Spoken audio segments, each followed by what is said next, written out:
You asked me to figure out where this video was recorded, so I did. Hi, I'm Jose Monkey, and I find people who ask to be found. This one's a little bit different, guys, and not just because the video isn't the usual pickup truck driving down the highway.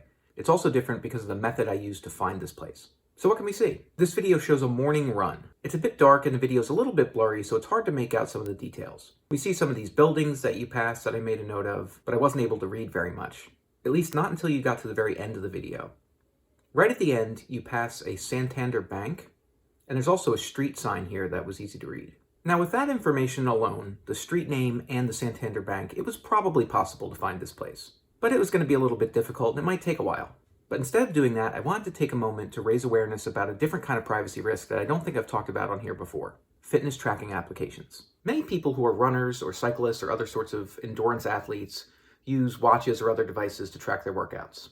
And these devices and the services associated with them are great. They automatically capture GPS data and your heart rate and all kinds of useful things for tracking your fitness. But they also pose a significant privacy risk depending on how you have the application configured. By default, many of these applications will capture the entire GPS route of an activity that you post.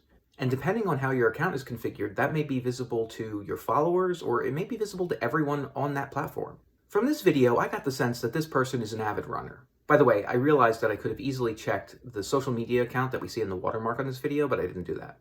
However, the fact that they're using that name on that social media platform and on this one tells me that they've probably branded themselves with this name. And they're likely using it to post on other platforms where they talk about their fitness journey. So I Googled that username and the names of several different fitness tracking applications: Runkeeper, Garmin, Strava, and I got a match right away. You're running down this street in Webster, Massachusetts. I found your Strava profile pretty quickly, and that told me right away what city you were in. But I could do better than that. Anybody with a Strava account can follow you, and by doing that, it gave me access to your activity history.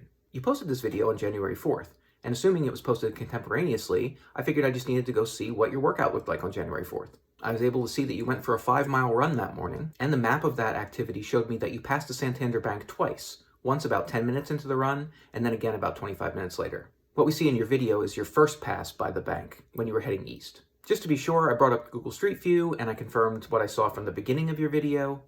That other distinctive building that we saw, which appears to be having an identity crisis because it tells us that it is both a bank and a Chinese and Japanese restaurant. And of course I verified the Santander Bank and the street sign that I noted earlier. Like I said, my method for finding this one is a bit different than my other videos, but honestly it's the same idea. The information is out there, guys, and people will use it for their own purposes, possibly in ways you didn't expect or intend. Don't get me wrong, I think these fitness apps are great. They've encouraged a lot of people to get out there, get active, and make friends who can join them on their fitness journey. But as with any social media platform, be mindful of what you share, who can see it, and make sure you're comfortable with that. Thanks for watching, guys. Please like and share, and if anybody else would like me to figure out where one of their videos was recorded, tag me in a comment on that video.